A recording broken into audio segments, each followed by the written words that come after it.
Hey Vineyard Church, welcome to the Chopping Block. Each week we like to share a little bit of extra content we didn't have time to get to on Sunday.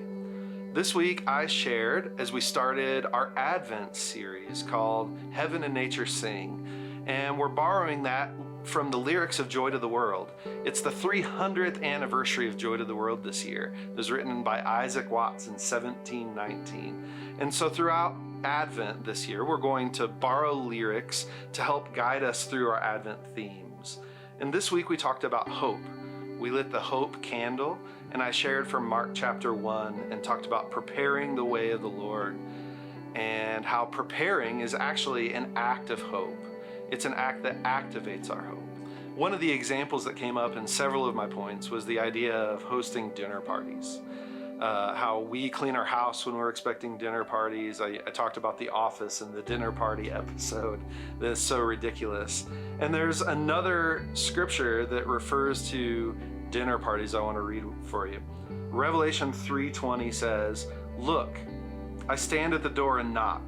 If you hear my voice and open the door, I will come in and we will share a meal together as friends." And that's Jesus speaking. And so often we associate that scripture with Jesus knocking for people who don't know him to open up and so that he can come into their lives. And if you look at the context closer, this scripture, Jesus is actually speaking to the church in Laodicea, to people who do know him, people that are a lot like us.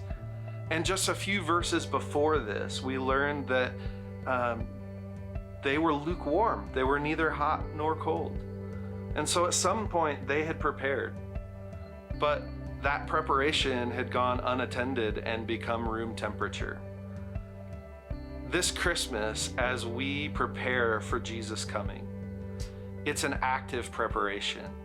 It's not passive. It's not set it and forget it. It's not do it once and then you're done. Preparation for Jesus to come is an ongoing and continual process. It's something that we engage in and we stay engaged in. Otherwise, we become lukewarm.